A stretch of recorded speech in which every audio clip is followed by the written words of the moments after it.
Good Friday afternoon. I'm Dr. Martha Buchanan, Senior Director and Public Health Officer here at the Knox County Health Department. Our moment of gratitude today is dedicated to the entire team at Knox County Schools. All of the team members at Knox County Schools play a critical role in our community, and like all of us, they are navigating a way forward in these uncertain times. We want to spend a few minutes talking about our relationship with the Knox County Schools. Even before the pandemic, we worked with Knox County Schools all of the time. From data collection for our Youth Behavior Risk Survey, to health promotion through our NEAT program, and to assistance with our yearly flu miss program. This list goes on and on. And when it comes to infectious diseases, we have plenty of experience working alongside our partners at the schools. When a case of an infectious disease is identified, we work closely and immediately with the schools to take a surgical approach in determining the next steps. That could be anything from sending the sick individual home, to closing a classroom, to closing an entire school. The response depends on the situation. It's not like a light switch where it's either on or it's off, or open or closed. This translates into how we are working with the schools today surrounding COVID-19. We can't predict the future, and this is a virus we only have 5 months of experience with. But we do have years and years of experience working alongside the schools and a proven history of collaborating in the midst of public health issues or threats. Ultimately, the school's plan and their day-to-day operations are for them to decide. But we will continue to advise the schools during this pandemic. We will continue to look at the situation, considering the full picture of the benefits and risks regarding all options. Now I'll move on to the local situation. We have 2,839 confirmed cases of COVID-19 in Knox County. Additionally, we have 128 probable cases. 1,246 of our cases have recovered, giving us 1,571 active cases. 184 individuals have been hospitalized at some point in their illness. Currently, there are 44 Knox County residents hospitalized for COVID.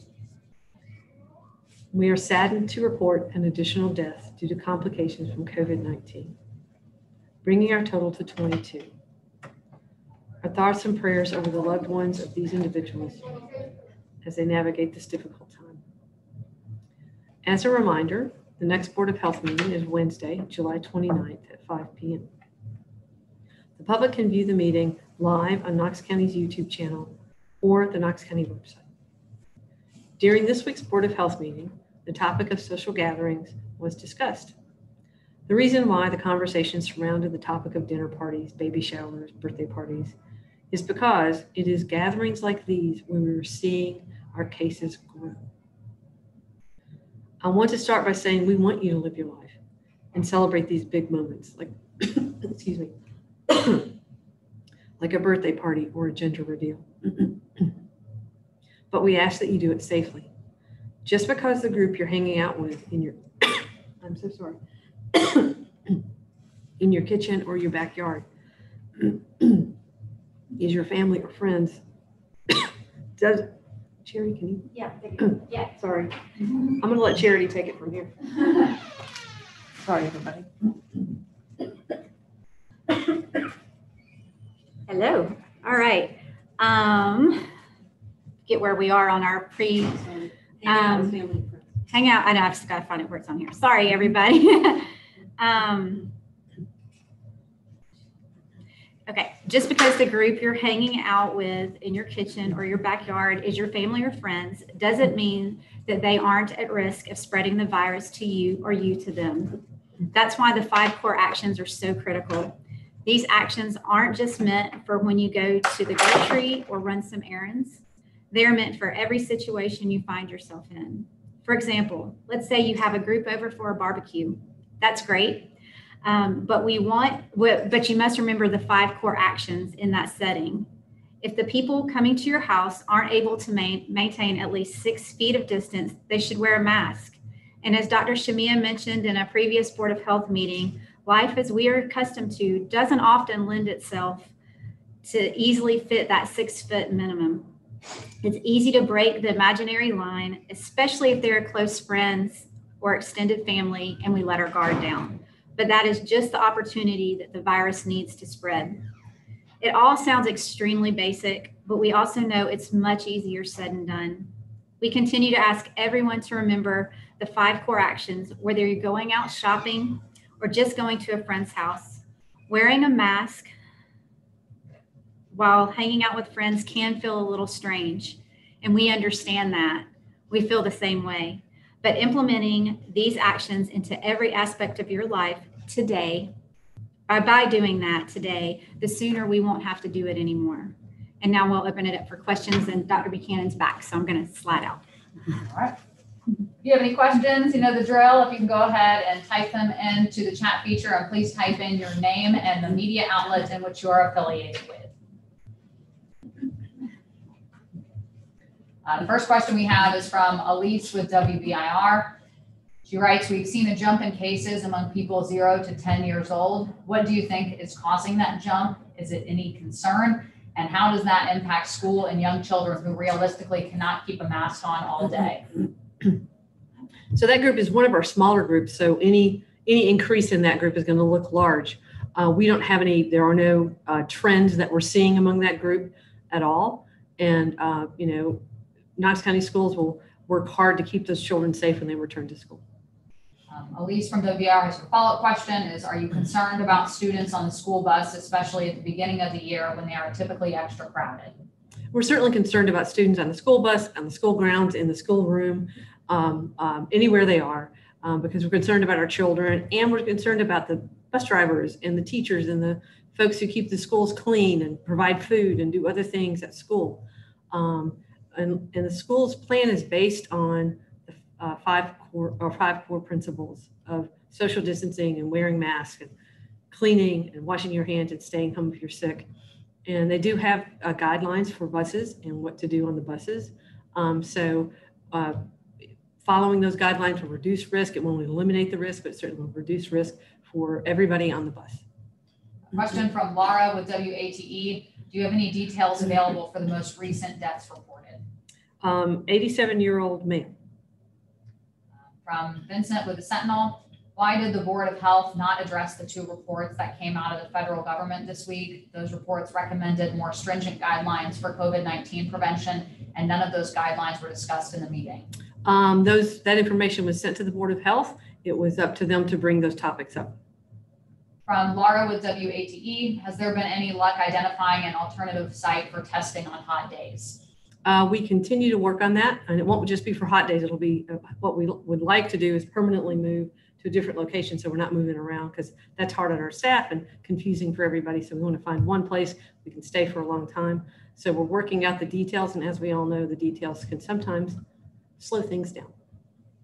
From Robert with WBLT, what is your message to COVID-19 patients after their 14-day quarantine? Should they retest after? And is it possible that the virus lasts longer than 14 days and it could still test positive? Well, what we know about the virus, based on data from lots of other places, is it's a 10-day isolation period from onset of illness or from the day you got tested if you're asymptomatic.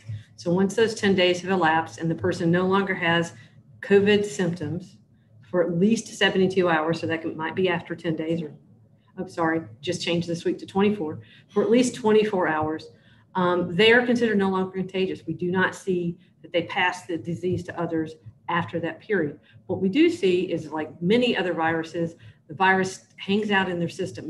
The virus can no longer make other people sick, so it's dead virus. It isn't making them sick anymore either. It can't pass it to anybody, but it can be picked up on a test. So we don't recommend repeat testing, because you can actually shed that virus that doesn't make anybody sick, isn't making you sick, for several weeks to months for some people. So that's really not advised to keep testing repeatedly after you've recovered from COVID-19 or any other illness. From Elise with WBIR, Knoxville Mayor India Kincannon released a video on social media today saying Kchd and the Board of Health need to do more to stop the spread of the virus in our community. What is your reaction to that? Mayor Kincannon has her thoughts and is entitled to her thoughts about what the board should do. She certainly can share those thoughts with the public or with the board whenever she would like. Elisa's follow-up question is, what more can KCHD do and what limits do you have? Well, the board is the deciding body on what we advise or what policies we can put in place for the community. As far as what KCHD can do, excuse me, we're doing about everything we can do. We're testing, we're teaching, we're educating, we're holding these press briefings. It's up to the board to set policy for the community, and they'll choose to set those policies based on the information we bring, their expertise, and what they think is best for our community. From Laura with WATE, has KCHD received the CARES Act money from the state just yet, and how will that be used? We have not received any CARES Act money from the state yet, and how that will be used will depend on how they tell us we can use it. Any other questions? Please go ahead and submit them.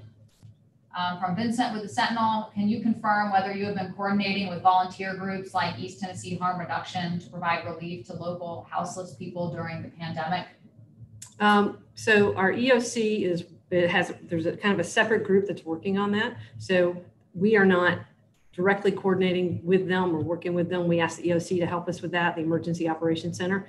And that group has pulled in several different organizations. I don't know who all of them are, to serve folks who have a need, whether it's a family or somebody who's in quarantine who needs food or housing or other things.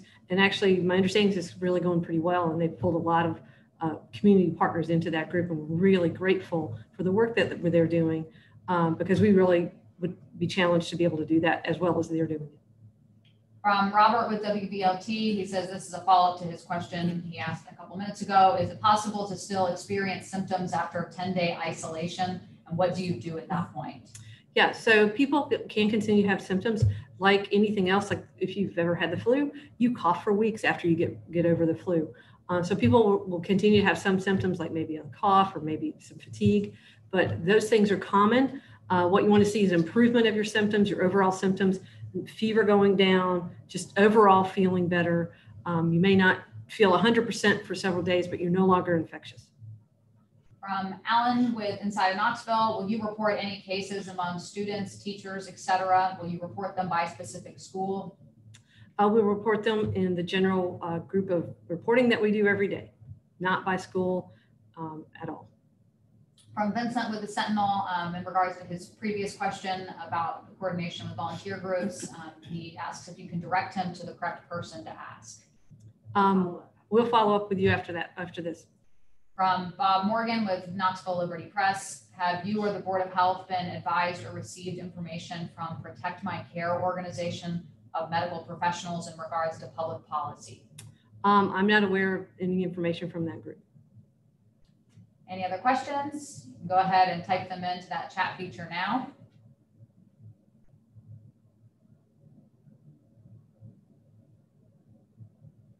All right, not seeing any other questions come in. So thank you all for joining us, and we will be back with you on Monday afternoon. Have a good rest of your day and a safe weekend.